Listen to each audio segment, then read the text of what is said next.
আসসালামু আলাইকুম। মোৰ নাম মোহাম্মদ মস্কুৰ আহমেদ। মই নগাঁও মেডিকেল কলেজত কৰ্মৰত ফাৰ্মাচিষ্ট।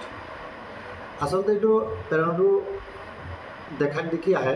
মই প্ৰথমে দেখিছিলোঁ যে গুৱাহাটী মেডিকেল কলেজত তেনেকুৱা ৰাতি চিকিৎসাৰ ব্যৱস্থা কৰিছে, প্ৰয়োজনীয় হোৱা মানুহখিনিক চিকিৎসা যোগান ধৰিছে। তো তেতিয়াৰ পৰাই মোৰ মনতে কিবা এটা ভাৱ আছিলে যে তেনেকুৱা কিবা এটা কাম কৰিব পৰা যায় নেকি। যিহেতু যোৱাবাৰ ভাবিছিলোঁ নগাঁও মেডিকেল কলেজত তেনেকুৱা এটা কৰিম বুলি, চিকিৎসা যোগান ধৰিম বুলি, কিন্তু বিভিন্ন কাৰণত হৈ নুঠিল। তো এইবাৰ আকৌ ৰমজান মাহ অহাৰ লগে লগে আমাৰ ইয়াৰে মহকুলি স্থানীয় এজন সমাজসেৱক দূৰদৰ্শী ব্যক্তি ইমতাজ আলী চাহাবক মোৰ মনৰ কথাখিনি ক'লোঁ যে ইমতাজদা এনেকুৱা আমি এটা ব্যৱস্থা কৰিব পাৰোঁ নেকি, যে ৰাতি চিকিৎসা যোগান ধৰিব পাৰোঁ নেকি ৰোগীৰ আত্মীয়সকলৰ মাজত। তেওঁ খুব সহমত দিলে আৰু খুব ভাল লাগিছে। গতিকে সেই মৰ্মে আমি দুয়োজনে প্লেনিং কৰি কামখিনি আগবঢ়াই গ'লোঁ। একচুৱেলি যেতিয়া আমি ভাৱটো মনত আহিছে তেতিয়া আমি অলপ ফাণ্ডৰ চিন্তা কৰিছিলোঁ। তো আমি দুজনেই আৰম্ভ কৰিছিলোঁ, দুজনৰ পৰা ফাণ্ড দি পেলাই প্ৰভাইড কৰি পেলাই আৰম্ভ কৰিছিলোঁ। পিছলৈ আমাক বহুত মানুহে সঁহাৰি জনাইছে।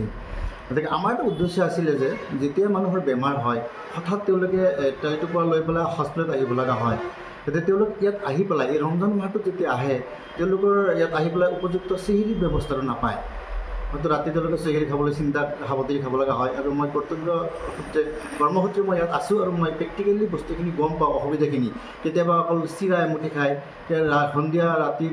সন্ধিয়া ঘৰৰ পৰা লৈ অহা ভাত, ঠাণ্ডা ভাত এমুঠি খায়ো মানুহে ৰমজানটো পালন কৰি, ৰোজাটো পালন কৰি আছে, সেয়া মই দেখিছোঁ। গতিকে সেই কথাখিনি ভাবিছোঁ যে মানুহক ৰাতি চিকিৎসাৰ সময়ত অন্তত পুষ্টিকৰ গৰম খাদ্য এসাঁজ দিব পাৰিলে নিশ্চয় উপকাৰ হ'ব। সেই কথাটো ভাবি আমি এই কামটো আৰম্ভ কৰিছিলোঁ। কামটোত আপোনাৰ গতিকে প্ৰথমে আমি আমাৰ কলেজৰ প্ৰিন্সিপাল ছাৰক লগ ধৰি তেওঁ আমাক অনুমতি দিলে। তেখেতকো আমি ধন্যবাদ জনাইছোঁ যে এই কামটো কৰাত অনুমতি দিলে। তাৰপিছত আপোনাৰ কলেজৰে যেতিয়া কামখিনি আগুৱাই গ'লোঁ, লাহে লাহে আমাৰ কলেজৰে আপোনাৰ মনদীপ শৰ্মা ছাৰ, তেখেতেও আমাক পৰামৰ্শ দিলে আৰু আৰ্থিকভাৱেও সহায় কৰিলে।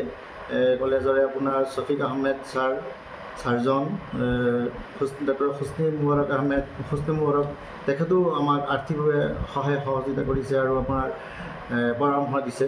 ইয়াত আমাক আৰু সহায় সহযোগিতা আগবঢ়াইছে আৰু পৰামৰ্শ দিছে আদিত্য হস্পিটেলৰ ডক্টৰ জয়প্ৰকাশ নাথ, নিদান হস্পিটেলৰ ডক্টৰ মুস্তফা আহমেদ চৰকাৰ, মেট্ৰ' হস্পিটেলৰ ডক্টৰ লতিফুৰ ৰহমান, আপোনাৰ ফাৰ্মাচী দিল হোসেন চৌধুৰী, ফাৰ্মাচী ৰিয়াজুদ্দিন আহমেদ, আপোনাৰ আৰু তেনেকুৱা বহুত ইণ্টাৰ্ণ ডাক্তৰেও আমাক সহায় সহযোগিতা আগবঢ়াইছে।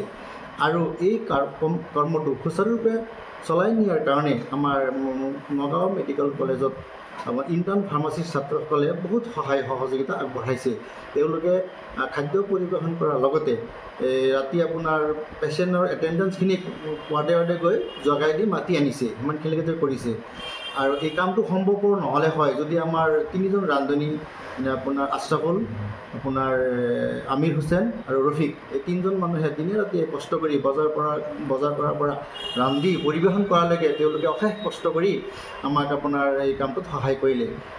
আৰু গতিকে সকলোৰে নাম লোৱাটো সম্ভৱপৰ নহয়। যেনে মহকুলি আপোনাৰ হস্পিটেলৰ ফ্ৰণ্টৰ ফাৰ্মাচী 3খন, নাজদিন medical, life care medical, new life, Luit medical, Luit restaurant, এই সকলোখিনি মানুহে আমাক সহায় সহযোগিতা আগবঢ়াইছে, যাৰ কাৰণে নেকি আমি আজি এই কামটো সম্পূৰ্ণ কৰিব পাৰিছোঁ।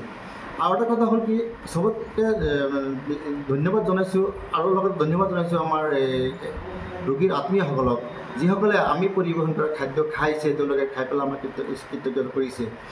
আৰু আমাৰ হয়তো কামখিনি কৰি যাওঁতে হয়তো কিবা ভুলভ্ৰান্তি হৈ যাব পাৰে।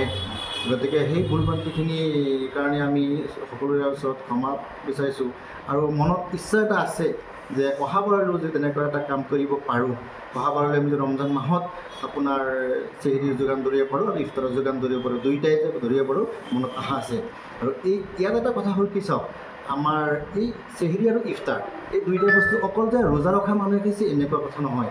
ইয়াত ৰোজা ৰখা নৰখা বিভিন্ন ধৰ্ম বিভিন্ন জাতি গোষ্ঠীৰ মানুহে ইয়াৰ চেহেৰি আৰু ইফতাৰ গ্ৰহণ কৰিছে। যেনেকৈ আমাক আৰ্থিক সহায় সহযোগিতা আগবঢ়াইছে, ঠিক তেনেকৈ তেওঁলোকে আমাৰ চেহেৰি আৰু ইফতাৰো গ্ৰহণ কৰিছে। কিমানমান মানুহ হয়? গতিকে আমি ইফতাৰটো প্ৰায় 300 পৰা 350 মানুহক যোগান ধৰিছিলোঁ আৰু চেহেৰিটো আপোনাৰ 250 পৰা 200লৈকে মানুহক চেহেৰি যোগান ধৰিছিলোঁ।